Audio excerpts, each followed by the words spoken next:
There's a bookshelf in Lagos. Not a fancy one, just a wooden thing, a little crooked, with books stacked the way books get stacked when someone actually reads them. On that shelf sits a copy of Things Fall Apart. 20 million copies sold, 57 languages, written by a man from Ngũgĩ, a small town in eastern Nigeria, who simply believed that Africans should tell their own stories. His name was Chinua Achebe.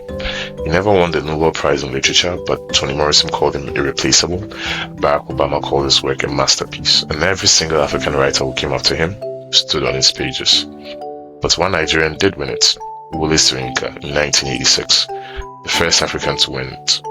He walked into Stockholm and told the world his prize belonged to the entire continent. After him came Naguib Mahfouz from Egypt, then Abdulrazak Gurnah from Zanzibar, a refugee, a boy who fled his own island at 18, carried nothing but his language, and turned displacement into literature so beautiful the Swedish Academy had no choice but to recognize it. Chimamanda told the world, there is danger in a single story. Ngũgĩ Thiong'o said, write in your mother tongue or lose your soul. And a woman named Aidoo looked at the copy of Things Fall Apart and said, it showed me that I too could write. That bookshelf in Lagos holds more genius per square foot than most libraries in the world, and nobody had to leave the continent to prove it. Now let me tell you about the music. Before Europe had symphony orchestras, the Mandinka people of West Africa had the Kora, 21 strings, played with just 4 fingers, an instrument so complex, so layered that the first European who heard it in 1799 couldn't find the words to describe what he was listening to. For centuries, the griots carried the entire kingdoms in their memories. No paper, no printing press, just a man, his Kora, and 1,000 years of history stored in melody. And that tradition didn't die. A woman named Sona Jobarteh picked up the Kora and became the first female virtuoso in a lineage that stretches back 700 years.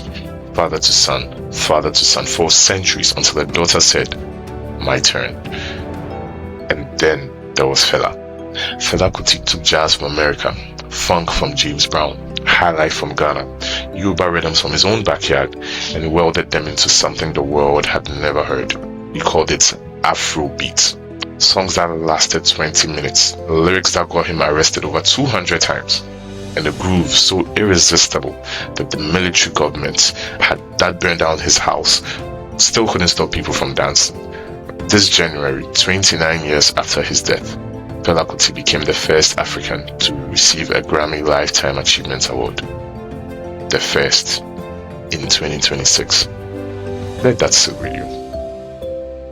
Now here is what connects the bookshelf and the beat. Achebe wrote in English because he wanted people to hear. Ngũgĩ wrote in Gikuyu because he wanted people to remember. Fela sang in Pidgin because he wanted the streets to understand. And the griots played the Kora because some things are too important for words alone. Different languages, different instruments, same refusal to be forgotten. So the next time someone tells you that Africa's greatest export is raw material, hand them a book, play them a record, and watch their face change when they realize for centuries that this continent has been exporting something far more valuable. Genius.